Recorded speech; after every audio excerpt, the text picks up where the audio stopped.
Ask any questions you feel like asking. They're tadpoles. Are they? The young of the great Bart river frog. They're big. The great Bart river frog is a native of Queensland, and it's as big as a cane toad, and a much more elegant creature altogether. The cane toad, of course, is a squat, ugly, wretched sort of fellow. Does it still play with the moth? Not these. No, the moth player is now in the little Nerang Dam somewhere. We released him because he never ate anything beyond earthworms and crayfish.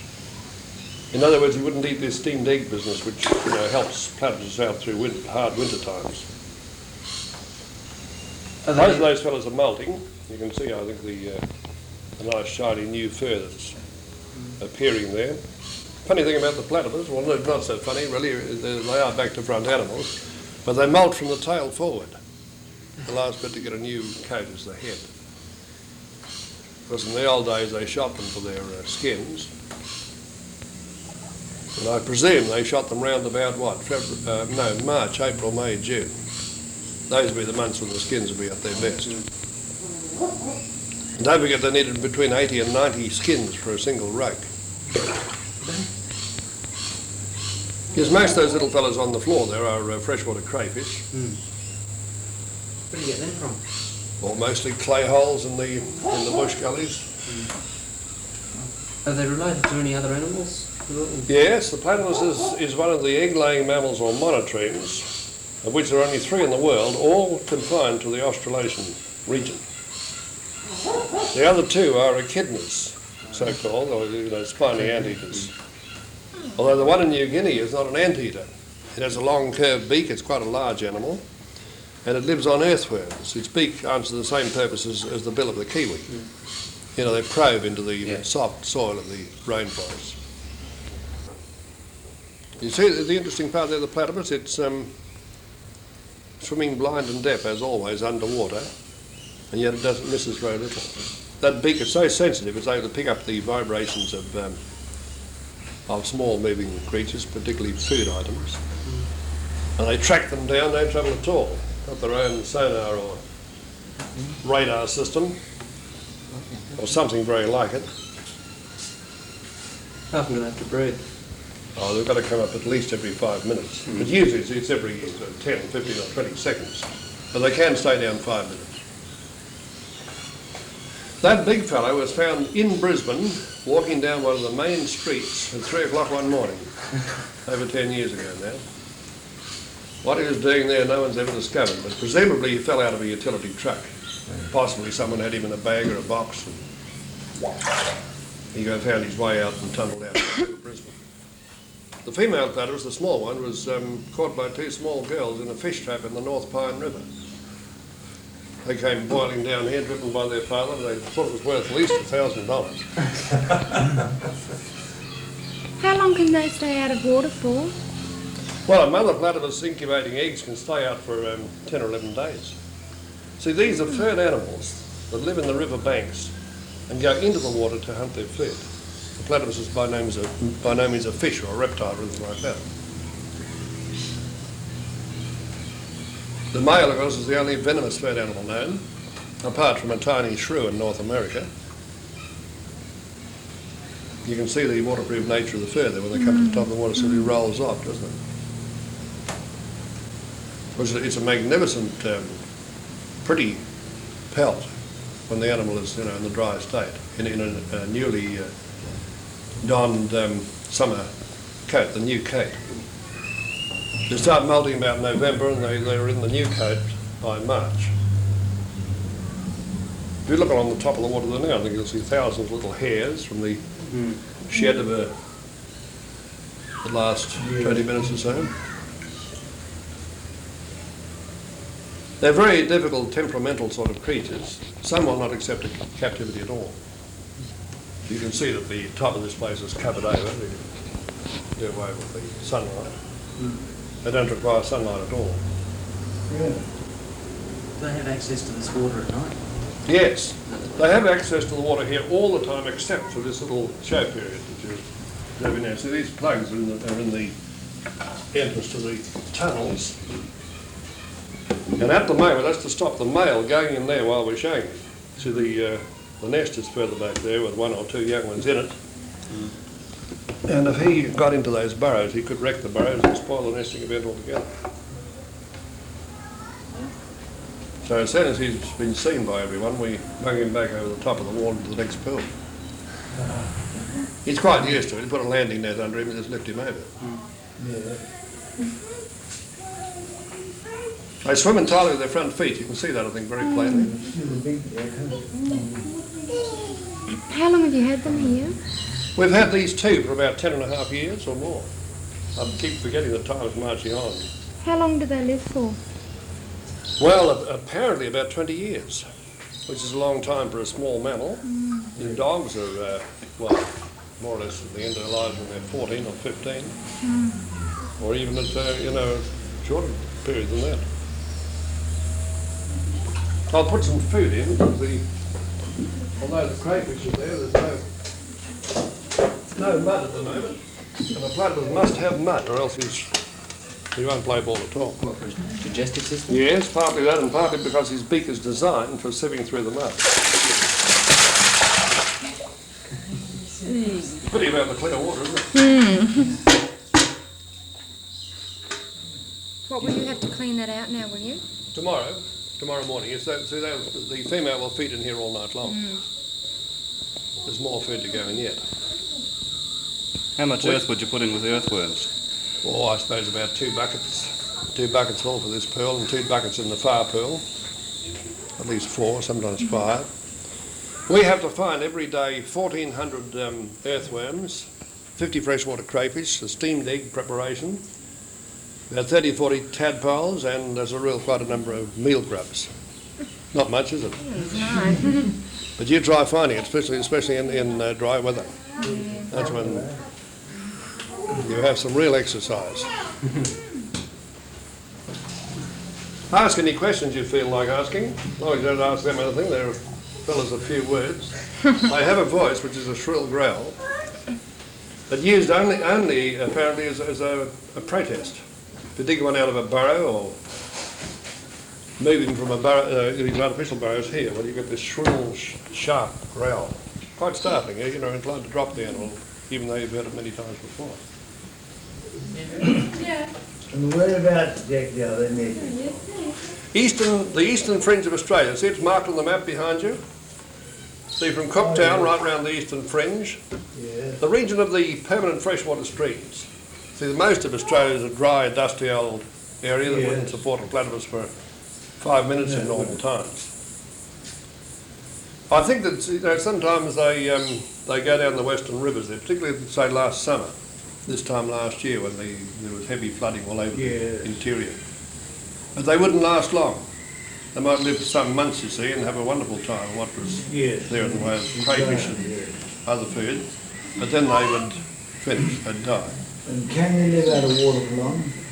Yes. Oh yes, they normally live only half their time in the water and half on land. Daytime in a burrow on land in the riverbank, night time in the water feeding, hunting feed.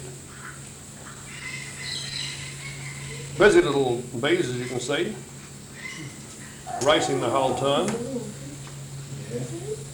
So even in the midst of plenty, they're still on the go. I suppose in the wild state they have to work very hard to find their food. But even when it's laid on in front of them like this, they're still on the go everywhere.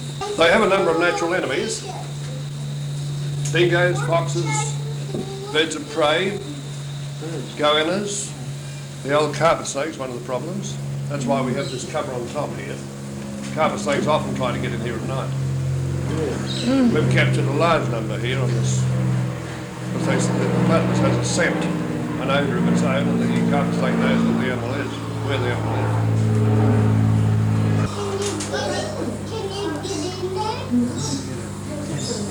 Now you can't go swimming in there at the moment because the old platy wouldn't like it.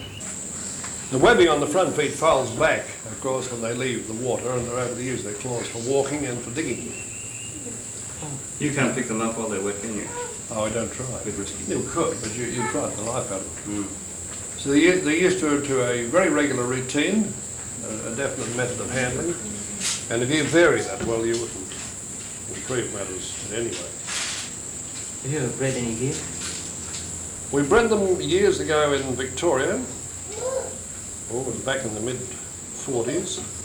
And we bred them again here 2 years ago. I think I showed you the young one that, passed out apparently from pesticide trouble. It was all the freshwater crayfish go DDT, without exception now. But we have young ones here at the present time, and we're hopeful that they will come out in March. One, there could be only one, might be two. We don't have X-ray eyes, so we can't be sure. Have they banned DDT in Australia yet? No. They banned it in America, haven't Oh, yeah, not in Europe too. they? And Europe, just not here. We are killing untold numbers of kookaburras, frogmouths, small owls,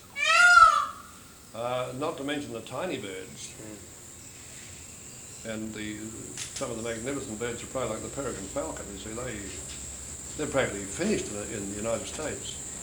And the bald-headed eagle. Bald eagle, yes. We call this fellow Big Bill, the male. He's got a big bill and he is a big fellow. And the other one is Penny. Penelope, to give her proper title, but Penny's good enough. They're not tame at all, are they? Well, they're quiet. They're adapted to what goes on. They accept a routine. You should say that people handle them all the time. Do they recognise them? Oh, I think you'd kill them if you handled them all the time. Well, no, the person who regularly handles Oh, them. I see. Well, that's me in this case. You see, we don't. Only on Sunday do I have a young chap who comes along and sort of gives a talk about them to stop me from going around the bend completely. Yeah. You see, we've been messing around with platypuses for over 40 years now. It's a long time. Yeah. I suppose you know a bit about them by now. Well, we still don't know all about them by any means. Surprising the number of new things that come up. Particularly when you move to a new part of Australia, as I have done from the south. The platypus up here is living under entirely different conditions. It's still a water mammal living in streams, but I mean, food supply and general conditions, climate, all different. Do you scientifically study them, or just? Well, if you mean, do we dissect them and all that sort of business? No. I mean, methodically examine their living yes. habits. Well, I'm a science graduate, you know. And I've had my training in careful observation. And we have published a book, you see, on the breeding of the platypus. All the material coming out of the water soaking wet. The correct plural of platypus. Well, it's not platypi. You can't use a Greek plural or a Latin noun, or vice versa, or forget which, but apparently there's right out. Classics professor at Melbourne University years ago gave us a judgment on this. It's platypodes, but whoever in the world is going to use platypodes? That's Greek, is it? Well, platypodes, it's, yes, it would be, I presume it would be Greek. But we use platypuses, maybe on feeding platypus. I think my Latin in the early days was rather scanty. Never went very far with it. Anyway, if keeping platypus is quite a major chore. It's a shocking job to keep up with the food supply, and you must get it no matter what. Otherwise, release your animals. They couldn't possibly stand short commons for, even for 2 days. Can they live in a dam, so like the one you've got down? No. They can't, it has to be Clean, fine stream. it'd be cleaned out of food in no time. You see, you'd never be able to find them. If you had them in a dam over there, they'd dig burrows in the side, they'd probably clear out, you see, but if you can find them there, they'd dig burrows into the hillside and you'd never see them in the daytime. You'd be lucky to see any sign at night. How many young ones do you think you might have bred this year? Well, I would say that 2 at the outside, possibly only 1. We don't know, we can't interfere, we can't go and dig the burrow out. See, at Hillsville many years ago, when we did breed them right through there with the single young one, we very nearly wrecked it by digging in at the 8 weeks period. I thought the young one would be right, well grown and able to travel about at 8 weeks, but we, as you see from the picture over there, to the centre right, the baby was helpless and still blind at 8 weeks. Was that the first attempt at breeding in Hillsville? It was the first attempt anywhere. The first attempt was successful, in other words. Well, we had them 10 years before we bred them. We were trying us every year. It was trial and error. We didn't know much about the platypus appetite, the habitat they needed. It was sort of slow going and experimental right through. You concerned about the noise of aircraft going over low? It doesn't worry them. They can't see them. If they were low flying, it would be rather bad.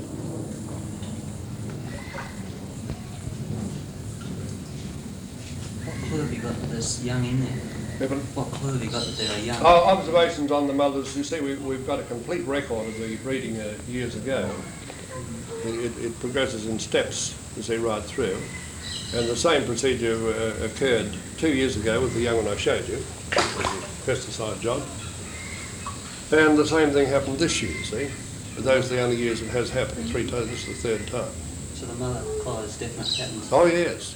Yes, so she digs a definite nesting burrow. She builds a nest, collecting all the stuff in the water. And then she feeds vigorously for about a week, just feeds the whole time, night and day, building up fat. Then she retires for about 10 or 11 days without moving, without coming out at all, locks herself in. And then after that she goes in for increasingly rapid, increasingly intense feeding.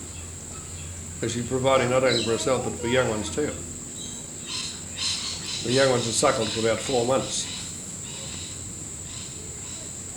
That's all the young does, only suckles, the mother doesn't take in bits of meat or anything? No, nothing. Now the true mammals, you see, and that's the typical, say young rabbits in a burrow. The mother visits them, say, once in the 24 hours and gives them a feed and then goes out and locks them in and goes on with their own feeding. As soon as they're big enough, they take off on their own, the same with the platypus. It takes them 4 months, you see, to reach that point. Well, I suppose we've got to leave them to it. They'll feed on now, you see, till about perhaps 2 or 3 o'clock in the morning, then they go home. But I've got to put the male over the top now. Doesn't worry him, he's quite used to this ride over the top.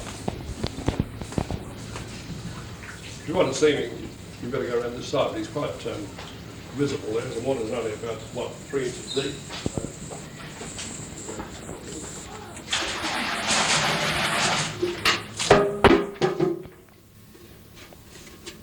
How many earthworms in that lot? Oh, I suppose I haven't counted them, but from the general feel of them, I suppose there'd be a couple of hundred there. He'll clean most of those up tonight. I suppose 199 now. Mm. Well, they'll all go during the night, yes.